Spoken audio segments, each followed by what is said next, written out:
오늘은 사도행전 20장 17절에서 27절까지의 말씀을 가지고 에베소에서 설교를 전하는 바울에 대해서 함께 말씀의 은혜를 나누고자 합니다. 본문은 사도 바울이 에베소에서 교회 장로들에게 고별 설교를 하는 내용으로 이루어져 있습니다. 바울은 에베소에서 교회 장로들에게 이렇게 말했습니다. 나는 겸손과 많은 눈물로 주님을 섬겼다고 말입니다. 그러는 가운데 나는 또 유대 사람들의 음모로 내게 덮친 온갖 시련을 겪었다고 얘기하고 있습니다. 근데 중요한 것은 이러한 와중에도 바울은 음모와 무력을 앞세운 유대인들에게 그들과 동일한 방법으로 대적하지 아니하고 오히려 인내와 눈물을 흘리며 겸손히 하나님의 도우심만을 간구했다는 것입니다. 정말로 바울은 복음의 대적자들의 핍박과 음모가 심하면 심할수록 그것들을 참아내기 위해서 하나님을 향한 눈물의 양과 겸손의 정도가 더욱더 많아졌습니다.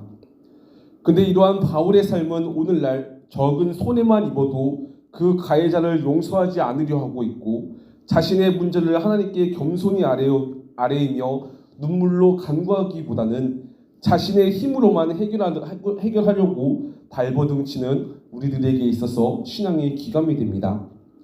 성도 여러분, 스데반도 보십시오. 자신을 향해 돌로 치는 그들을 향하여 하나님께 어떻게 하고 있습니까? 그는 무릎을 꿇고서 큰 소리로 주님, 이 죄를 저 사람들에게 돌리지 마십시오라고 외치지 않았습니까? 이처럼 우리도 마찬가지입니다. 신앙생활을 하면서 눈물 날 일도 많고 분노하거나 짜증이 나거나 어려움 속에 연속된 일들이 줄지어 일어나는 등 참으로 힘든 나날이 벌어지기도 합니다.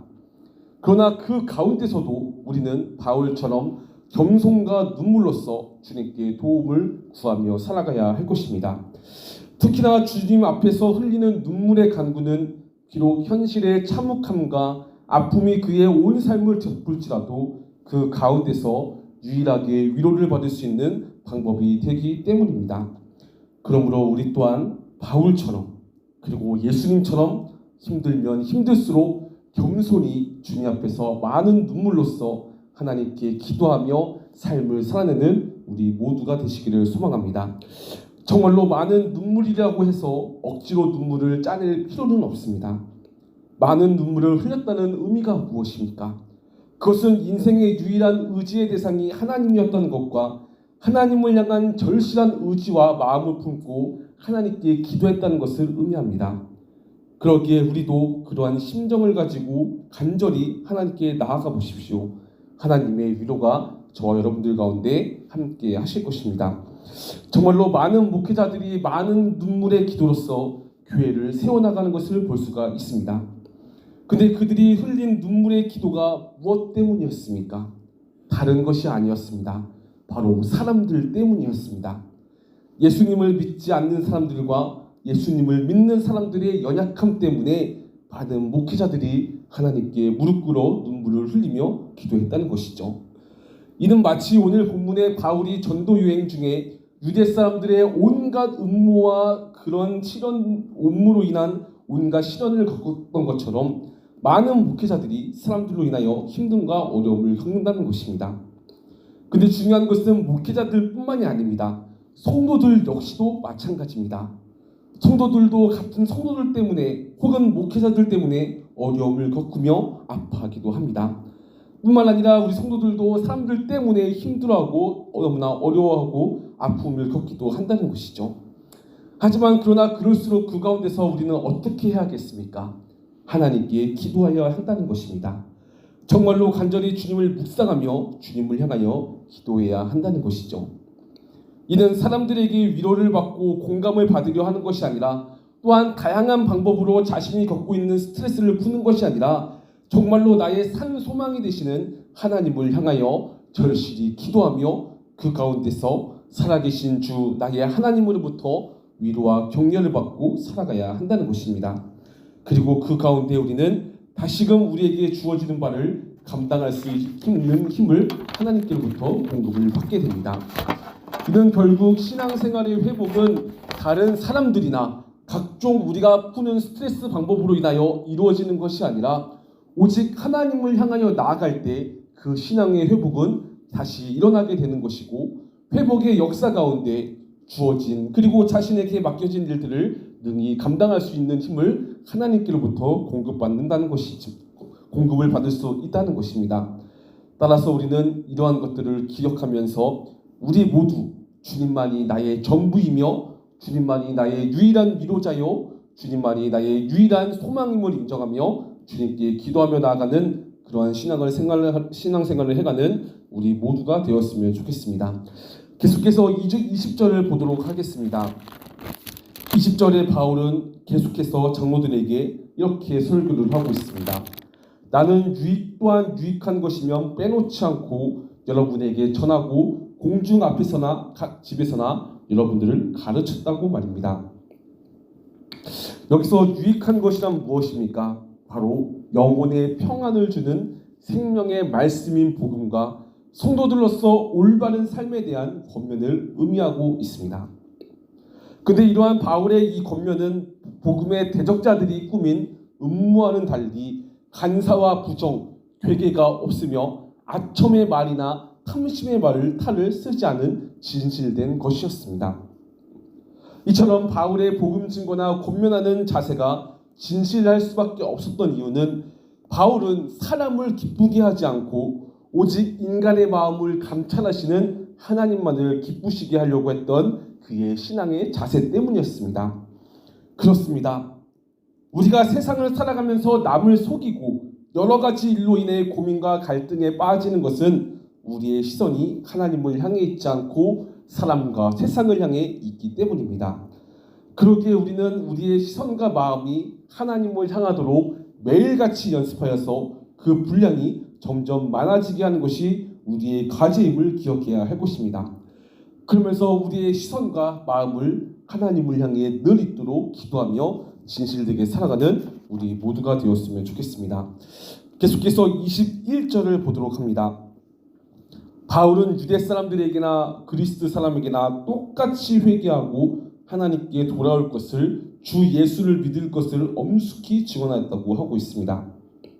성도 여러분, 바울의 메시지는 항상 똑같았습니다. 우리들이 섬기는 헛된 우상들을 버리며 회개하고 주 예수님만을 믿을 것을 전하였던 것입니다. 근데 우리의 복음 증거 형식도 마찬가지입니다. 우리가 죄인임을 알려주며 우리의 죄를 회개할 것을 권면하고 예수님만을 믿을 것을 권면하는 것, 이것이 바로 복음을 전하는 방식이었던 것이죠. 그것도 어디서 누구에게 말입니까? 어디서 누구에게나 전할 복음의 메시지가 바로 이러한 복음의 메시지라는 것이죠. 즉 예수님을 믿지 않는 사람이나 예수님을 믿는 사람들이나 그들에게 전할 우리의 메시지는 자신의 죄를 회개하고 주님 앞에 돌아오라는 것입니다. 왜냐하면 우리 모두는 하나님께 죄를 지으며 살아가기 때문입니다. 따라서 예수님을 믿는 사람이든 예수님을 믿지 않는 사람이든 똑같이 하나님께 죄를 지으며 살아가는 자들이기 때문에 그들 모두에게는 주님의 복음이 필요하다는 것입니다. 근데 이렇게 그러한 자들에게 복음을 전하는 데 있어서 중요한 것은 우리가 바로 성령에 매여서 삶을 살아가는 것이라고 할 수가 있습니다. 22절을 보시면 바울은 고백합니다. 이제 나는 성령에 매여서 예루살렘으로 간다고 말입니다. 그러면서 23절에 내가 아는 것은 성령이 내게 일러주신 것뿐인데 어느 도시에서든지 투옥과 혼란이 나를 기다리고 있다는 것을 고백합니다. 그러면서 24절 이렇게 고백을 합니다. 그러나 나는 내가 나의 달려갈 길을 다 달리고 주 예수께 받은 사명 곧 하나님의 은혜의 복음을 지원하는 일을 다 하기만 하면 나는 내 목숨이 조금도 아깝지 않다고 말입니다. 정말로 바울은 비록 환난과 투옥이 나를 기다리고 있지만 그의 달려갈 길과 주 예수께 받은 사명 곧 하나님의 은혜의 복음을 지원하는 일을 다 하기만 하는 것에는 그의 생명을 조금도 귀한 것으로 여기지 않았던 것입니다. 오히려 그는 그리스도를 증거하다가 복음의 대적자들에게 의해서 환난과 핍박을 당하는 것을 세상의 더러운 것과 만물의 찌꺼기가 된 것처럼 기뻐하였던 것이죠.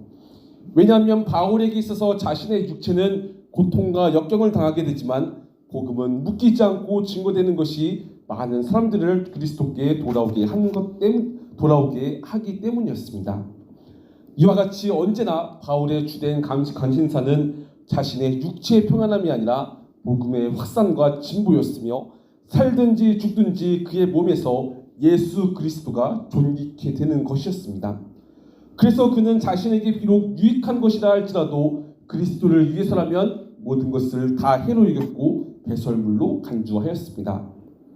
근데 성도 여러분, 이렇게 바울이 그러한 신앙생활을 하며 복음을 증거할 수 있었던 이유가 무엇입니까? 그것은 바로 그가 성령에 매여 있었기 때문이었습니다. 바울은 정말로 성령의 인도하심을 사모했고 내가 아닌 성령께서 나의 삶 가운데 일하여 달라고 기도하면서 나의 삶을 하나님께 맡기며 나의 몸을 아끼지 않고 그리스도를 위해서 삶을 살아갔던 것이었습니다. 그리고 그 결과 하나님께서는 그러한 그를 통하여 온 유대와 땅끝까지 하나님의 영광을 드러내며 살도록 은혜를 베풀어 주신 것이죠. 이처럼 우리의 관심사는 무엇이 되어야 하겠습니까? 우리는 정말로 성령에 이끌린 삶이 되도록 우리가 늘 하나님께 기도하며 우리의 관심사가 바로 성령에 이끌린 삶이 되도록 해야 할 것입니다. 그리하여 성령의 인도를 받아서 그리스도의 영광을 가리는 것이라면 그 일이 아무리 자신에게 유익한 것이라고 할지라도 과감히 던져버릴 결단의 삶을 살아내야 한다는 것입니다. 그리고 그 가운데서 인내로서 열매가 맺어지게 될 것입니다. 따라서 사랑하는 성도 여러분, 우리 모두도 성령의 이끌림을 더욱더 추구하면서 성령의 이끌림 가운데 나의 몸과 육신이 어떠할지라도 주님을 위해서 주님만이 존귀케 되는 것이 있다면 그로 인해서 만족해하며 삶을 살아가는 우리 모두가 되도록 날마다 성령의 이끄심을 추구하며 살아가는 우리 모두가 되시기를 간절히 소망합니다. 말씀을 맺고 기도하도록 하겠습니다.